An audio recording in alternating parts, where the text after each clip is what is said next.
Antes de empezar, os pido que cojáis un papel y un boli, pero que de momento no escribáis nada, porque ya os diré lo que vamos a hacer con él.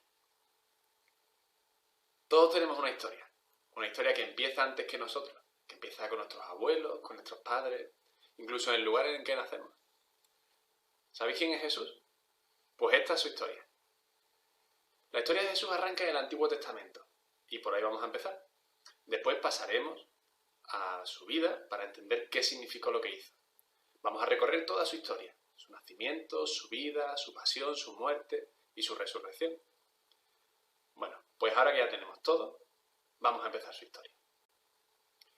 La Biblia arranca con Adán y Eva. Toda la creación está bien, salvo por la serpiente. La Biblia no ahonda mucho en esta figura, la de la serpiente, pero lo cierto es que ha sido el origen del pecado. Dios hace una promesa. Algún hijo de Eva destruirá a la serpiente, pero a su vez morirá, porque ésta le morderá el talón. La historia sigue pasando. Abraham, Isaac, Jacob. Dios les ha escogido y les promete tierra y descendencia. Con la liberación del Éxodo, los israelitas abandonan Egipto. Están 40 años en el desierto y llegan a la tierra prometida, que ya está ocupada. Comienza así un periodo de conquista, pero claro, todo pueblo necesita un líder. Y si es el pueblo de Dios, el líder debe tener alguna relación con Dios. En la historia de Israel van apareciendo líderes, Saúl, David, Salomón y otros muchos. Pero siempre que alguno parece ser ese elegido que vencería y que instauraría un Israel fuerte, sólido, totalmente entregado a Dios, fallan. Todos acaban fracasando en esta expectativa de ser un pueblo poderoso y totalmente entregado a Dios. Frente al pecado, Dios mantiene su promesa. Un descendiente de Eva, de David, será quien restaure esta situación original que la serpiente había arruinado. Israel está rodeada por otras dos grandes regiones, Egipto y Mesopotamia. Y su historia se ve condicionada por lo que hagan esos dos actores. Cuando Babilonia arrasa a Israel y conquista Jerusalén destruyendo el templo, los israelitas no saben cómo interpretarlo. La historia sigue avanzando y aparecen los profetas que buscan recordar a Israel la alianza con Dios. Jerusalén estuvo arrasada. Sin embargo, el profeta Isaías escribe sobre la belleza de quien trae buenas noticias. ¿Qué buena noticia? Pues que a pesar de que Jerusalén esté arrasada, Dios sigue reinando. Y que un día Él mismo volverá a esta ciudad y traerá la paz. Os podéis imaginar la alegría cuando regresaron del exilio, era un nuevo comienzo. Bueno, pues con este breve repaso vemos cómo Israel anhela ser un pueblo, con su tierra, su rey, su poder, totalmente entregado a Dios, para cumplir la alianza y así estar bien. En la época de Jesús, Israel estaba sometida al dominio romano y claro, ¿no había prometido Dios que instauraría un reino, una dinastía, un rey? ¿No había una buena noticia de que Él mismo volvería para traer esto a su pueblo? ¿No estaba Dios mismo en el templo de Jerusalén cuidando de su pueblo? ¿Por qué permite el dominio romano? ¿Por qué permite que nos vaya mal? Bueno, pues con el anuncio de esta buena noticia, Evangelium en griego, comenzamos la historia de Jesús. En el Nuevo Testamento la buena noticia, el Evangelio, es Jesucristo. El nacimiento de Jesús, como toda su vida en general, es el cumplimiento y superación de lo prometido por Dios a lo largo de todo el Antiguo Testamento. Los evangelistas nos lo recuerdan. Es como si alguien estuviese continuamente diciendo, "Psst", como en el Antiguo Testamento para mostrar que el Dios que se hace carne, Jesucristo, es el mismo que habló a Abraham, a Moisés, a los profetas, a los reyes, que es el Dios al que llevan rezando tanto tiempo, toda su vida, y que ahora en este tiempo está cumpliendo sus promesas. Todo sucedió para que se cumpliese lo que el Señor había dicho por medio del profeta. Mateo 1:22. Tras el nacimiento viene lo que se conoce como vida oculta de Jesús. Este es el tiempo más largo de su vida, pero del que menos noticias tenemos.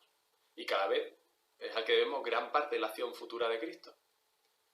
La vida oculta es todo ese tiempo callado, en el que parece que no pasa nada, como el silencio y la oración, pero que luego da muchos frutos.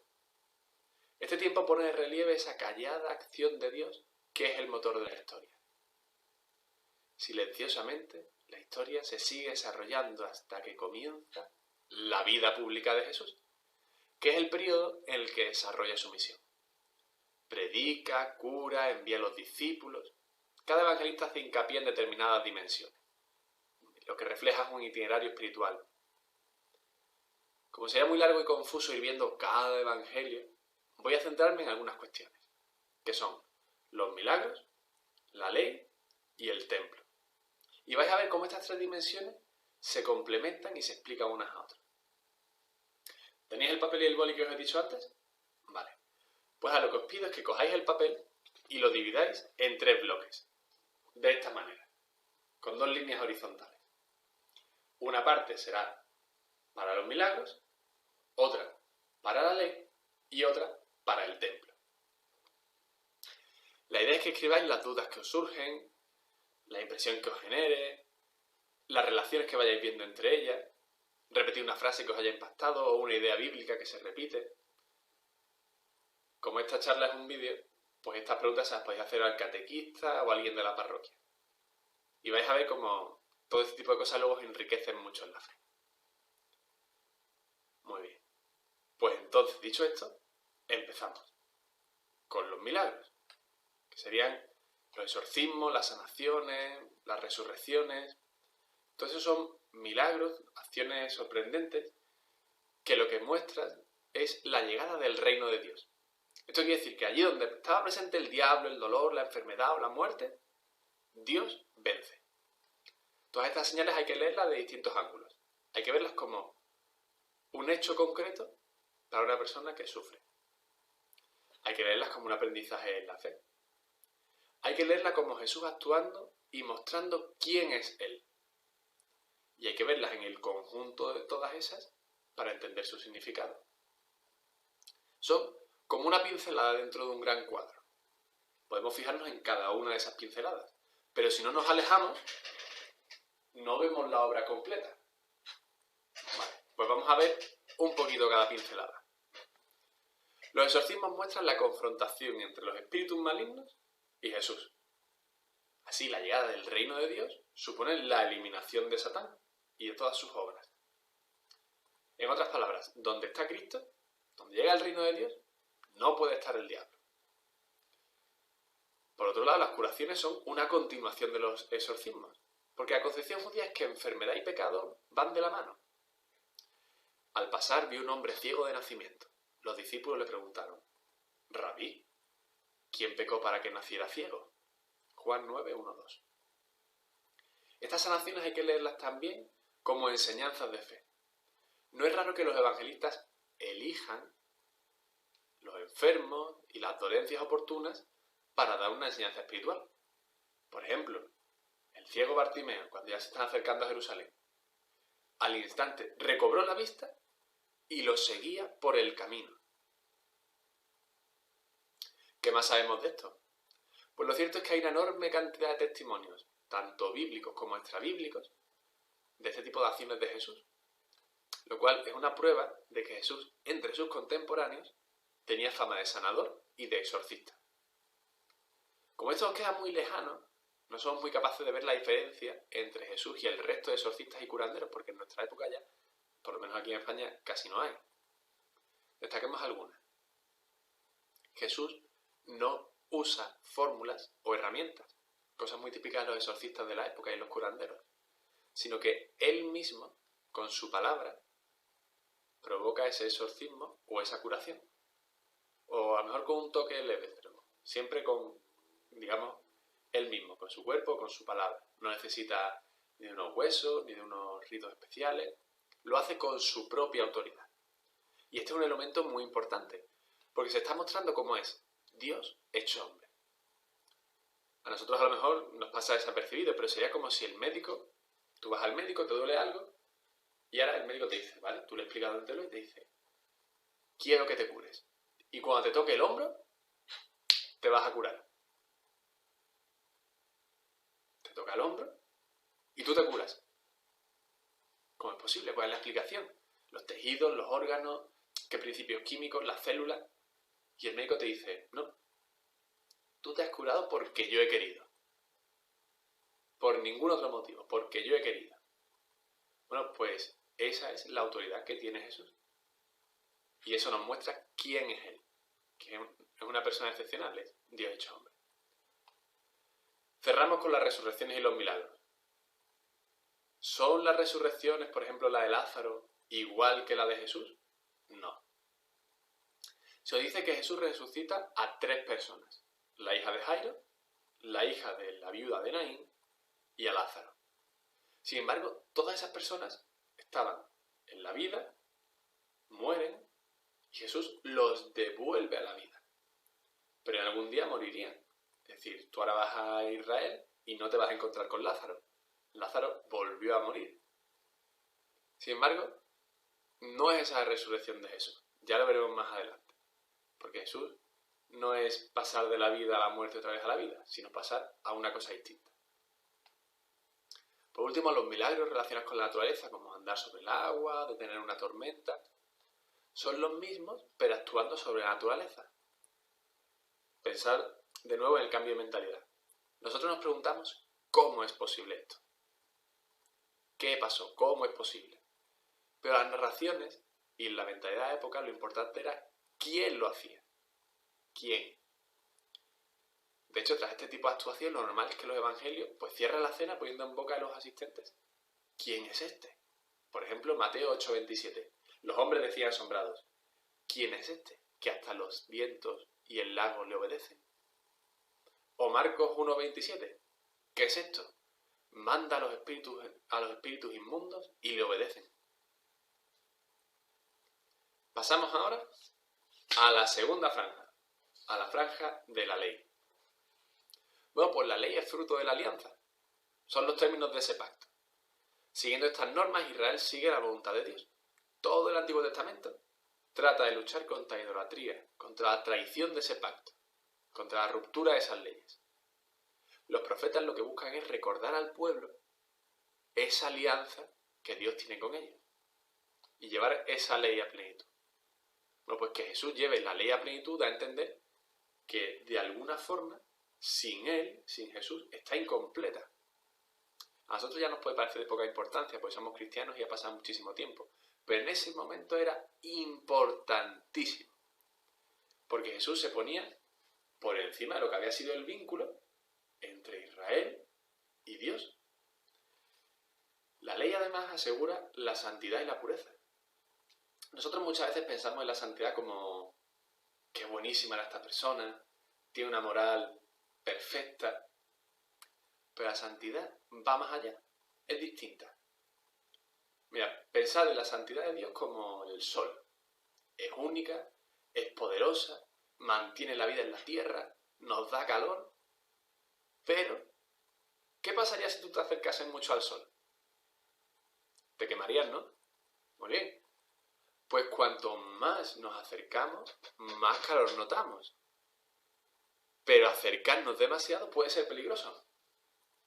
Si estás en estado de impureza, la presencia de Dios es peligrosa, pero no por mala, sino porque es tan pura, es tan buena, que se vuelve incompatible. Porque donde está Dios, que es el bien, no puede estar el mal. Entonces, donde está lo impuro, cuando aparece lo totalmente puro, tiene que desaparecer. No te acerques, le dice Dios a Moisés en Éxodo 3:5. Es algo que se ve en la misma distribución que tenía el templo, que es donde Dios residía. En el centro estaba el Sancta Sanctorum. Solo el sumo sacerdote, una vez al año y en estado de pureza, podía acercarse, precisamente por ser la presencia de Dios tan pura. Solo lo puro puede acercarse a Dios. Solo lo puro puede acercarse a Dios, que es la pureza misma. Insisto, esto no es solo moral. Es lo que vistes, lo que comes, cómo sigues el rito, etc. Todos los aspectos de quienes se acercan a Dios tienen que estar puros. De lo contrario, porque si no es que les va a hacer daño. Porque lo contrario a la pureza es la impureza. Y donde se manifiesta la pureza, no puede estar la impureza. Entonces, claro, donde haya putrefacción, suciedad o desorden moral, mal, todas esas dimensiones tienes que cuidarlas, tienes que preservarlas. Y eso es lo que hace la ley. La ley son normas muy claras que te permiten saber cuándo estás en estado de pureza y cuándo estás en impureza. Y si estás en impureza, ¿qué puedes hacer para volver a la pureza? Bueno, pues el libro del Levítico trata de esto. Bueno, pues esto va evolucionando y los profetas van desarrollando este concepto por la inspiración de Dios. El profeta Isaías tiene esta visión. Estoy perdido, pues soy hombre de labios impuros, escribe Isaías y sigue. Vivo entre un pueblo de labios impuros y mis ojos han visto al Rey Todopoderoso. Claro, Isaías, pensando en la mentalidad antigua, pues estaría muerto de miedo porque dice, me voy a morir. Porque mis ojos impuros, mis labios impuros de un pueblo impuro, han visto a Dios Todopoderoso. Pero luego escribe, entonces voló hacia mí uno de los serafines de Dios, llevando un carbón encendido que había cogido del altar con unas tenazas. Tocó con él mi boca y dijo, mira, esto ha tocado tus labios. Tu maldad queda borrada. Tu pecado está perdonado. Isaías 6, 1, 7. Pues esto es un cambio importantísimo, porque está demostrando de una forma breve que ya no es donde está lo impuro, no puede estar lo impuro. Donde está el pecado, no puede estar Dios. Sino que está abriendo la puerta a lo que luego hará Cristo con las sanaciones, con los exorcismos, con las resurrecciones. Es lo puro de Dios lo que purifica al hombre. Donde está lo alejado de Dios, allí va Dios para recuperarlo. ¿Os acordáis de ese pastor que va a buscar la oveja perdida? El médico que viene a sanar a los enfermos. Cerrando esto respecto a la ley, Jesucristo, que es Dios mismo, le está llevando esa ley a un nuevo cumplimiento, a una nueva plenitud. Porque Él, como pasaba con las sanaciones, tiene autoridad para hacerlo. Porque es en Él donde está toda la ley en toda su plenitud. Y porque la ley ya no estará centrada en preservar lo puro de lo impuro, sino en entrar en contacto con Jesús, en seguirle, porque Él nos purificará. Bueno, pues esto se ve condensado o personificado en los fariseos. Los fariseos están mucho más presentes al principio en la vida pública de Jesús. Todavía está predicando por Galilea, no se ha acercado a Jerusalén. Además, los fariseos son tachados de hipócritas, con insistencia en los evangelios. Y sin duda este es un riesgo. Te propones cumplir hasta la última coma y puedes caer o en rigorismo o en contradicciones. Pero no hay que entender la relación de Cristo con este grupo solo desde esa clave. Aunque Jesús se hubiese encontrado con un fariseo intachable, Jesús no viene simplemente a recordar la ley, sino a llevarla a un nuevo cumplimiento. Muchos profetas han buscado la purificación de las prácticas, y la hipocresía siempre es condenable. Pero lo que Cristo aporta va más allá. Insisto, aunque Cristo se hubiese encontrado con el mejor fariseo de la historia, si no lo hubiese reconocido como hijo de Dios, tampoco habría captado el mensaje de Cristo, aunque fuese un impecable cumplidor de la ley. Desarrollar esta idea llevaría mucho más tiempo, pero pensad que eran personas que querían vivir su fe con radicalidad y que en tiempo de Jesús la fe judía estaba pasando por un tiempo muy difícil, en el que, pues no pocas personas decían ser creyentes y estaban tergiversando la fe. La relación de Jesús con la ley es de cumplimiento, superación y novedad. Y esto es un bazo para la fe de Israel, porque es abandonar lo que les ha constituido como pueblo para seguir a una persona, Jesucristo. Muy bien, pues ahora pasamos a la tercera franja, la franja del templo. Bueno, lo primero que cabría decir es que difícilmente se puede exagerar la importancia del templo para la salud de Israel. Nosotros ya tenemos una visión iglesia-estado muy separada. Lo privado de lo público, nosotros, yo, pero no es así en la época de Jesús. El templo es importante porque es la culminación de la teología de la elección. Dios ha elegido un pueblo, Israel, un linaje, el de David, una ciudad, Jerusalén, un sitio, el templo, un lugar dentro del templo, el Sancta Sanctorum. Además, pensad como en un embudo, de lo más general al punto concreto en el que está Dios. Además, bueno, pues eso, el templo es la casa, es la morada de Dios. Y es el lugar donde se realizan los sacrificios para obtener el perdón de los pecados. Y es por tanto el lugar donde se encuentran el cielo y la tierra. La vida de todos depende de esto, literalmente. Israel como pueblo creyente lee toda su vida, toda su desgracia y toda su fortuna en clave de conversión. Si nos ha ido mal es porque hemos pecado. Las derrotas en batalla, las enfermedades, la falta de lluvia, la ruina económica, todo es leído con un trasfondo religioso. Entonces el templo, como lugar en el que está Dios y que permite estar bien con Dios, es clave para que Israel sobreviva. Voy a traducirlo a nuestros días. Pensad en el cambio climático. Si destrozamos la Tierra, literalmente nos estamos condenando a muerte a nosotros mismos. No es un juego de palabras. No es un juego de palabras, no es una metáfora, no es una imagen. Es simple y llanamente nuestro fin. Si no hay tierra, si no está bien la tierra, nosotros nos morimos. Pues exactamente lo mismo pensaba el judío del templo de Jerusalén. Sin los sacrificios del templo que aseguran que Dios perdona nuestros pecados y nuestras impurezas, nosotros, judíos, vamos a morir, vamos a desaparecer.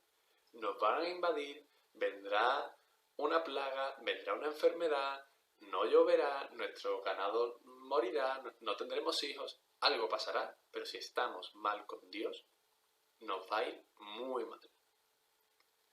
Bueno, entonces, como todo esto depende del sacrificio, ¿qué es el sacrificio? Mirad, los creyentes queremos cuidar nuestra relación con Dios. Tanto los judíos como los cristianos como los musulmanes, todo creyente siempre quiere tener una buena relación con su Dios, con Dios. Bueno, buscamos la voluntad de Dios y hacerlo el centro de nuestra vida. Igual que le agradecemos los dones, somos conscientes de que fallamos y de que nos apartamos del camino, de que pecamos. Entonces la pregunta llega por su propia lógica. ¿Cómo reparo mi relación con Dios? Es aquí donde aparece el sacrificio, recogido en la ley.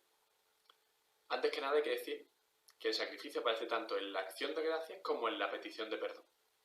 ¿Por qué? Pues porque el creyente que está a bien con Dios quiere ofrecerle un regalo, una ofrenda. Igual que con los humanos, cuanto mejor sea la ofrenda, pues más estima, más cariño se está demostrando, más agradecimiento. Para una persona lo máximo que puede ofrecerle a Dios es su vida, lo que se traduce en sus medios de subsistencia. Para una persona que se dedica al ganado, regalarle ganado a Dios. Para una persona que es agricultor, regalarle su cosecha o parte de su cosecha. Y lo ideal de un regalo es que Santa Rita Rita, lo que se da, no se quita. Es decir, que si regalo algo, no es para que esa persona luego me lo devuelva, sino para que se lo quede. ¿Y entonces cómo se hace esto con Dios? Bueno, pues si es trigo, se quema. Y si es un animal, se sacrifica. Consumar el regalo es la forma de demostrar que es para Dios ya para siempre, que es algo irreversible, que se lo queda a Él, que es para Él y punto. Bueno, ¿y el pecado? ¿Qué tiene que ver con esto el pecado? A lo que el pecado se refiere, el sacrificio no es que tengamos que hacernos daño para que Dios se tranquilice. El sacrificio lo que hace es desviar el efecto negativo del pecado sobre el animal, para que el creyente pueda restablecer su relación con Dios. Os voy a poner un ejemplo. Imaginaos una chica que se va a casar. Está el día de su boda, llega vestida de blanco, ella guapísima, impresionante, a la puerta de la iglesia. Desde fuera de la iglesia ve al sacerdote, el altar, su futuro marido, su familia, sus amigos, el coro, todos sus amigos, todos allí reunidos. Y a esta chica que está viéndolo desde el coche en el que ha llegado, que está tan ilusionada, se baja y justo en la puerta del coche, un charco de barro. Un charco enorme de barro. Bueno, ¿qué hace esta chica? ¿No se casa? Se quedan allí ellos y ella al otro lado del charco de barro. Muy bien, lo que haría sería rodearlo y luego entras. Pero imagínate que ese charco no se puede rodear, que es tan grande que es imposible. Entonces, bueno, pues si ya te has manchado o si es inevitable que pases y te manches, claro, no vas a entrar manchada en la iglesia. El día de tu boda, tu traje blanco y de repente un manchurrón de barro. Pero lo que haces es que coges un trapo, limpias el poco de barro que te ha manchado y ya entras con el vestido limpio, perfecta, te casas y estupendo. El trapo queda sucio, pero es que no es lo importante, porque lo importante es que este trapo te ha permitido, o le ha permitido a esa chica, entrar guapísima y estupendísima el día de su boda, que es un día importantísimo. Bueno, pues algo así hacía el sacrificio. Desviaba sobre el animal en cuestión, el trapo, el efecto negativo del pecado, el barro que ensuciaba el vestido, limpiando al creyente, la novia, para que pueda entrar a casarse con el novio, para que pueda tener una relación con Dios. Insisto, esto no es yo me hago daño porque he pecado y así calmo la ira de Dios. No es eso. Sí que es importante que sea un animal puro. ¿Recordáis lo de la ley, de la pureza, la impureza? Es decir, que el animal cumpla unos requisitos para ser una ofrenda agradable. El trapo tiene que estar limpio, tiene que ser un trapo de calidad que quite el barro, por decirlo de alguna forma. Imaginad que alguien os regala un móvil. Era un móvil roto, que no funciona. Joder, pues vaya regalo, ¿no? Para que sea un regalo en condiciones, el móvil, hombre, por lo menos que funcione. Con los animales ocurre lo mismo. No es lo mismo que sea un macho cabrío, sano, fuerte, en el apogeo de su vida, en su mejor momento, que una cabra tuerta, coja, a punto de morirse, enferma, con trasquilones. No es lo mismo. Entonces, claro, esto de alguna forma, bueno, pues delimita unos animales o unos animales que están admitidos, que son los animales puros. Luego esto siempre está acorde a las posibilidades de la persona. Si es más rica, si es más pobre, todo eso está regulado. Pero claro, esto de alguna forma también se va mostrando insuficiente. Porque claro, que los animales asuman las consecuencias del pecado es una posibilidad. Pero hombre, igual que buscas animales que estén bien físicamente, ¿no sería mejor si la ofrenda fuese libre? Es decir, si en vez de ser un animal que yo compro, llevo encadenado hasta el altar y allí se sacrifica, fuese alguien que libremente ha asumido ese papel de víctima de sacrificio libremente por amor a los demás. Una última nota. Los sacrificios se hacen por el pueblo, por el bien del pueblo, igual que las ofrendas. Aunque sea una persona concreta la que quiere restablecer su relación y la que lleva el sacrificio, eso es para el bien de todo el pueblo. Es para todos. La sangre de estos animales luego se asperjaba, como que se lanzaba sobre el pueblo como símbolo de purificación de sus pecados. Y ese ritual ya restituye todo. Eso hacía las paces con Dios. Bueno, pues por otro lado, el profeta Ezequiel, igual que antes habíamos mencionado a Isaías con su visión del carbón, pues el profeta Ezequiel tiene una visión en la que ve que del templo sale agua. Comienza siendo muy poquita agua, pero va formando un gran río y saneando el mar, que es donde desemboca, el final del río. Dice así, Ezequiel 47:9. Por donde quiera que pase este río, todo ser viviente que en él se mueva, vivirá. Los peces serán muy abundantes, porque donde llegan estas aguas, todo queda sanado. La vida prosperará donde llegue este río.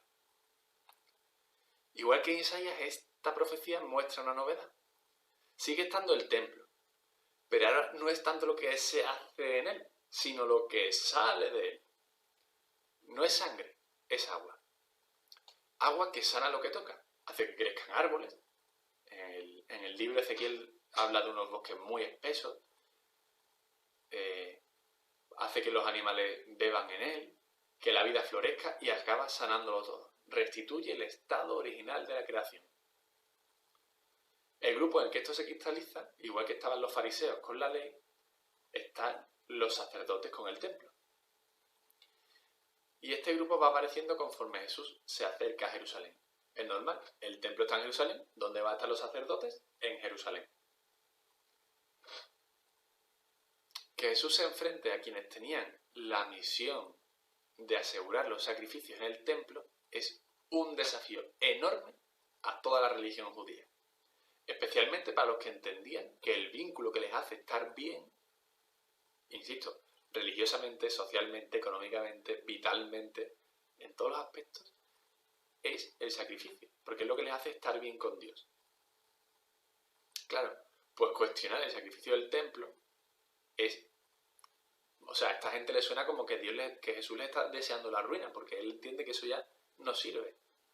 Bueno, pues los enfrentamientos de Jesús con estos dos grupos, como con otros, hay que leerlos con la hondura que tienen. Que Jesús se plante frente a ellos y les anuncie una visión de Dios distinta, una forma nueva, que reinterprete las escrituras, la ley, el sacrificio, es de una radicalidad y de un impacto tremendo. Cuestiones como hipocresía, donativos injustos, normas severas, son parte de lo criticado por Jesús.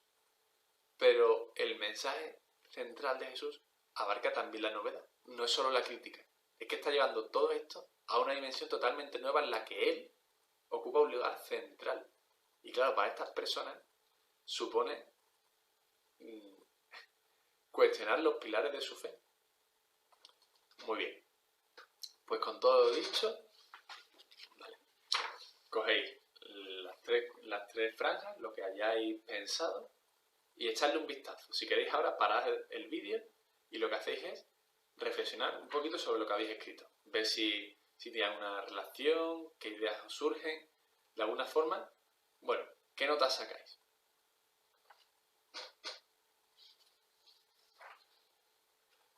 Pero la historia de Jesús sigue y le conduce a Jerusalén, la gran ciudad donde está el templo y donde Jesús va a vivir los últimos días de su vida. Cerrar la etapa anterior con los sacerdotes, el templo y el sacrificio no es casualidad, porque es la clave desde la que vamos a interpretar la pasión de Cristo. Aún con sus propios tintes, los 4 evangelios señalan ciertas etapas. Última cena, huerto de los olivos, proceso ante Sanedrín, proceso ante Pilato, crucifixión y muerte. Algo clave de la pasión es que la velocidad de la narración se detiene. Todo va al detalle. Cada evangelista dedica más o menos capítulos a la vida y predicación de Jesús por Galilea o por otros sitios, pero todos, al llegar a Jerusalén, hacen que la narración sea mucho más lenta. Igual que antes, pues siempre se ha dicho que la vida pública de Jesús fueron varios años, 3 aproximadamente, y eso, bueno, pues hay veces que se pasan como días más de largo, y Jesús seguía predicando, y Jesús iba caminando por los pueblos, Jesús hacía... Aquí ya todo va casi por horas, todo va a un detalle enorme. Bueno, pues ahora, para adentrarnos en estos momentos fundamentales, os voy a pedir que le den la vuelta al folio y que la dividas en 2 partes, una mucho más grande que la otra. ¿Lo ves? Una línea que os separe en 2, pero una parte mucho más grande que la otra. En la primera, aquí, os pido que apuntéis lo mismo. Las impresiones, las preguntas, una frase que te quede, algo que tú quieras relacionado con la pasión. Y esta otra es para la resurrección, pero ya luego os explico qué vamos a hacer con esta última parte. Muy bien, pues empecemos por la cena. La semana en la que toda la pasión ocurre es la víspera de la fiesta de Pascua judía. En esta fiesta se celebra la conmemoración de la liberación de Egipto. ¿Recordáis el principio de la charla, el repaso del Antiguo Testamento? Cuando los israelitas antes de huir se sentaron por familias para cenar. Es una de las fiestas más importantes. Y para conmemorarlo se toman, entre otras cosas, panes ácimos, panes sin levadura y vino. Esta cena es un importantísimo recordatorio de que ha sido Dios quien los ha liberado de ser esclavos en Egipto. La última cena de Jesús se da en un contexto pascual. Llegado el momento, Jesús toma el pan y dice: tomad y comed todos de él, porque este es mi cuerpo, que será entregado por vosotros. Pues toma el vino y dice: tomad y bebed todos de él, porque este es el cáliz de mi sangre, sangre de la alianza nueva y eterna, que será derramada por vosotros y por muchos para el perdón de los pecados. Haced esto en conmemoración mía. A la antigua forma de la alianza de Dios con Israel, que pasaba por los sacrificios de los animales, que le sucede porque tiene esa dinámica, le sucede una alianza nueva, que se hace mediante la sangre de Cristo y que nos salva. En el sacrificio moría un animal. En la cena, Dios nos da la vida haciéndonos comerle. Este es mi cuerpo, esta es mi sangre. En el sacrificio se hace irrevocable la ofrenda, sacrificándola, y sobre ella descansa el efecto de nuestro pecado. En la cena, es Dios quien nos busca, queriendo que le tengamos dentro de nosotros mismos. Tras la cena, Jesús se dirige al huerto de los olivos, en uno de los momentos más conocidos de la vida de Jesús. En este momento de soledad, ya sabe que van a por él, y se debate entre rechazar ese peligro o asumirlo. Me gustaría señalar algunos detalles. El primero es el lugar. Es un monte muy cercano a Jerusalén. Jesús se encuentra en un huerto, un jardín, como en el Génesis, con la tentación de rechazar la voluntad de su Padre. Su oración: aparta de mí este cáliz. Pero donde Adán y Eva fallaron, Jesús se mantiene fiel a Dios. Que no se haga mi voluntad, sino la tuya. Por otro lado, la compañía. Jesús se queda a solas con Pedro, Santiago y Juan, los mismos que le vieron transfigurarse en el monte Tabor, donde se manifestó con toda su gloria, pero que no son capaces de ver que en este momento Jesús también está revelando con especial claridad una de sus más importantes características: su obediencia. No es algo vistoso como la transfiguración, una nube, gloria, vestidos blancos, Moisés y Elías, pero es de enorme importancia. Mantenerse fiel en la dificultad. Los discípulos duermen, y no pensemos que nosotros somos distintos, Su simplicidad, su torpeza, solo son muestras claras de lo que nosotros podemos hacer de forma más callada. Por último, la llegada de Judas, tradición que ya se apuntó en la cena, pero que merece unas palabras. Judas era quien llevaba el dinero en el grupo de los 12, por lo que tenía que ser alguien capaz y de confianza. ¿Qué pasó entonces? ¿Tanto le tentó el dinero? 30 monedas de plata es una cantidad, respetable, pero no es grandiosa. Es vender a Jesús, sí, pero la cantidad de dinero no es la que explica la traición. En otras palabras, no es la avaricia lo que mueve a Judas. Tiene que ser algo peor. ¿Desencanto? ¿Desengaño? Esto que voy a decir es opinionología, es mi opinión. Pero creo que Judas es el camino del que se ilusiona y se desengaña. Su entusiasmo primero lo ha llevado a acercarse muchísimo a Jesús, a compartir su camino, a entregarse a él. Pero el paso del tiempo, ha hecho mella en él. Es la historia de una ilusión rota. Esa es mi opinión. Huir el rostro al claro desengaño, dice un poema sobre el amor. Pues esto sería algo así como: mi amor me llevó ciegamente a la ilusión y ahora me ahogo en el desengaño. Y con un beso entrega al Hijo de Dios.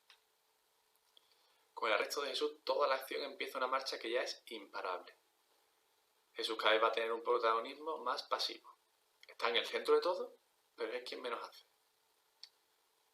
Fue arrestado, lo llevan de un sitio a otro, no responde, fue acusado. El primer juicio que recibe Jesús es religioso.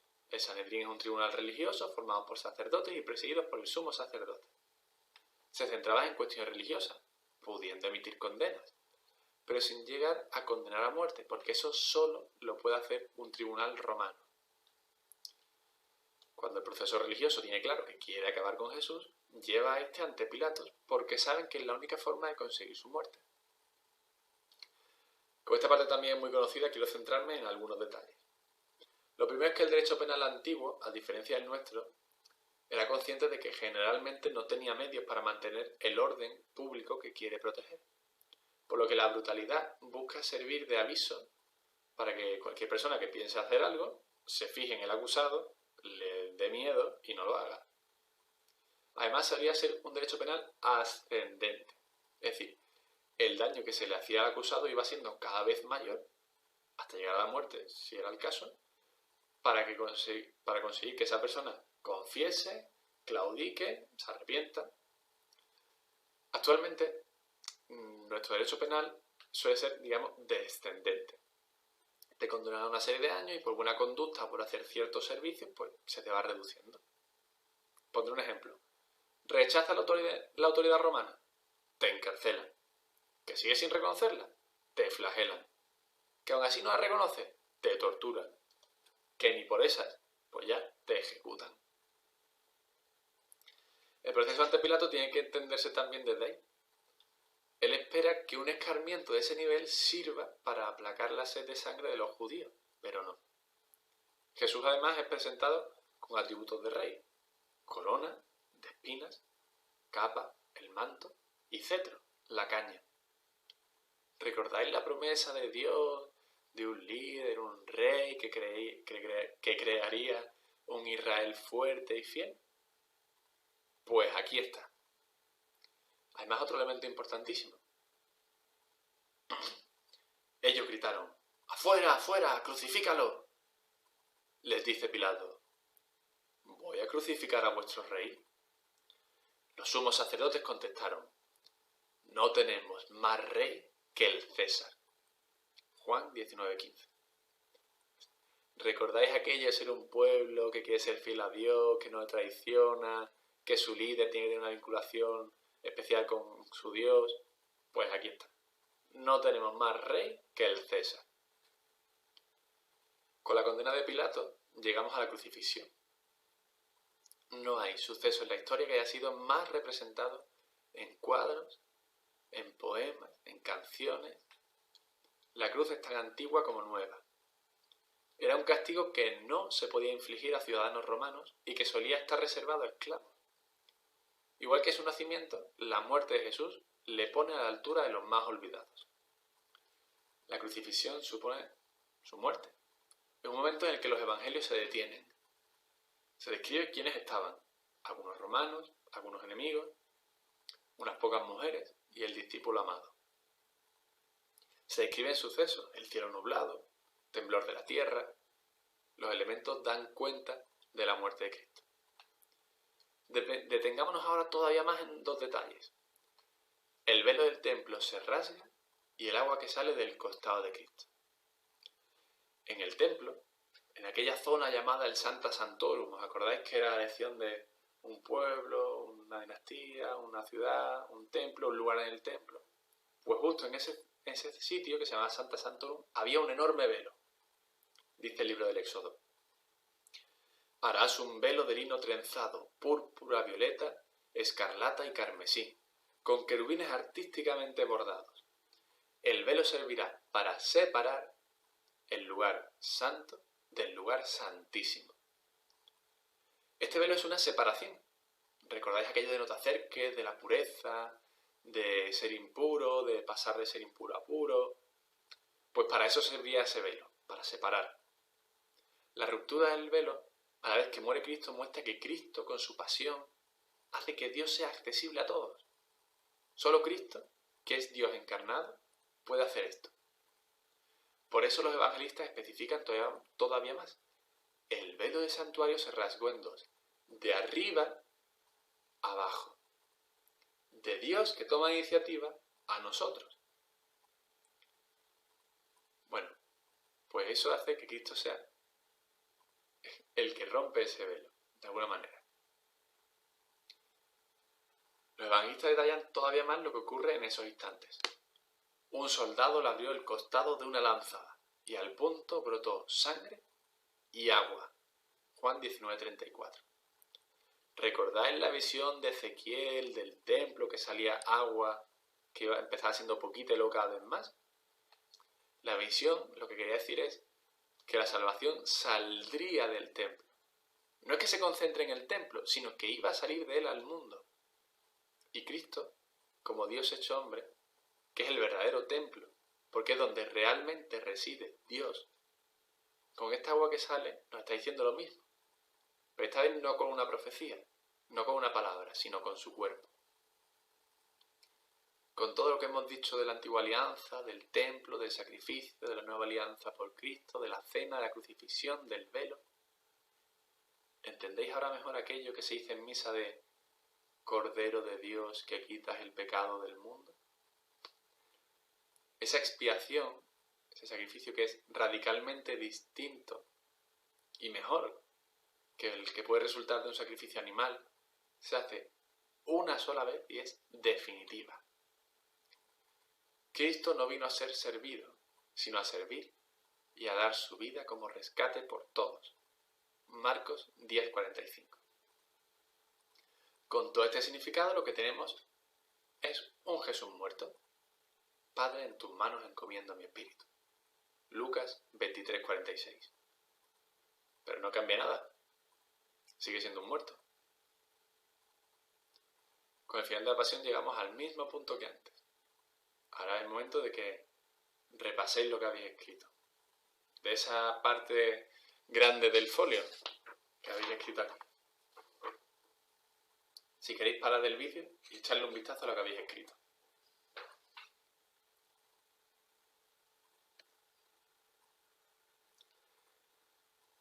Pues este era el final de la historia de Jesús. ¿O no? Los evangelios narran multitud de experiencias del resucitado. ¿Pero qué significan? ¿Hay tantas apariciones?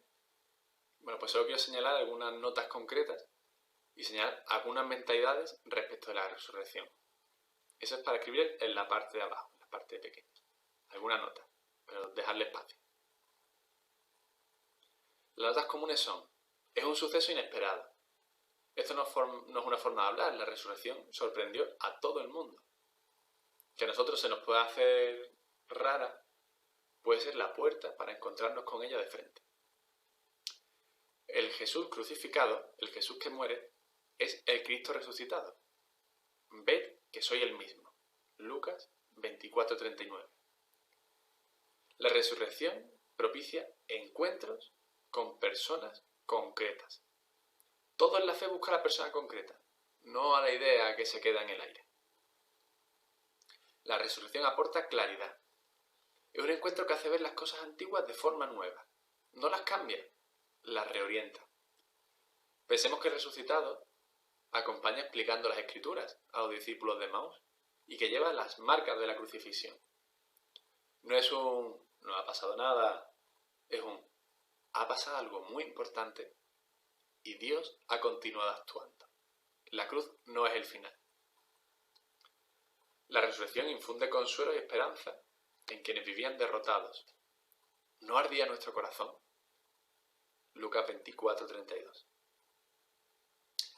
La resurrección lanza de nuevo a la misión de Cristo con una energía renovada. No deja encerrado ni un espacio físico ni un espacio espiritual.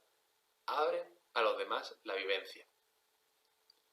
Como todo en la fe, es Dios quien da el primer paso. Los textos bíblicos siempre hablan de que se aparece, de que acompaña, de que llama.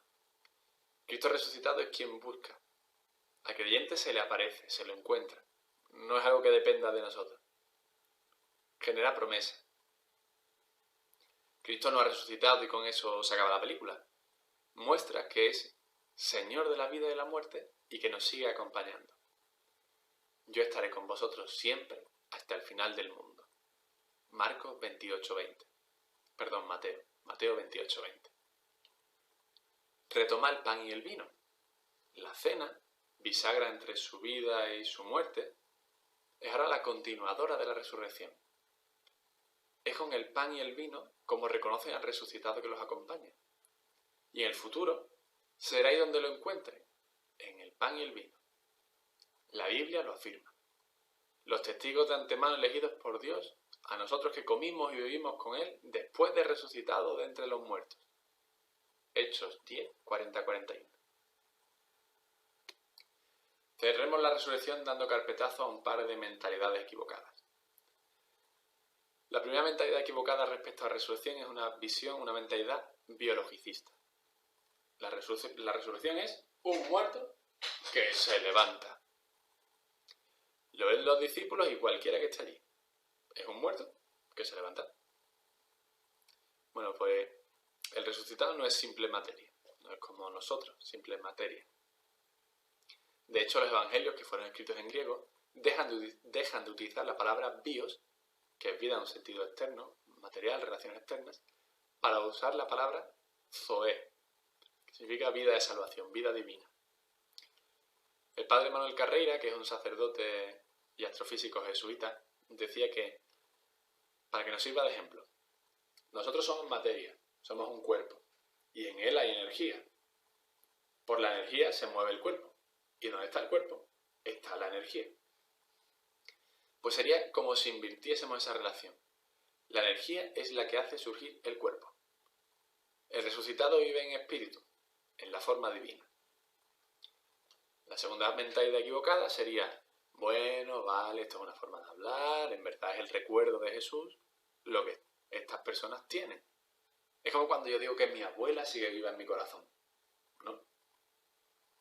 Es una mentalidad comprensible porque le quita la tensión entre el evento de la resurrección y nuestra visión cientificista de la realidad. Sin embargo, es equivocada. Toda la religión cristiana es la unión de significado y significante, de historia y de sentido, de espíritu y de carne, de hechos y de palabras. La gran mayoría de los apóstoles murieron crucificados, ajusticiados, apedreados por esta confesión. Creer que el evento capital que les aseguró el cambio de vida, que además esa vida se tambaleó en la cruz y que luego, sin embargo, ese evento les lanza una vida totalmente nueva, sería un sinsentido. Sería un sinsentido y negar que Dios actúa en la historia. Muy bien, pues mirad este trozo final, este trozo pequeño que quedaba. Ahora no es para que apuntéis preguntas, sino que os dejo una tarea. Mirad todo lo dicho, todo lo que habéis escuchado, lo que habéis apuntado en las dos partes del folio. Miradlo desde la resurrección. Los evangelios no se escribieron al hilo de las cosas que iban ocurriendo. No es que alguien fuese detrás con un boli y un papel apuntando, sino que fueron escritos tras la resurrección.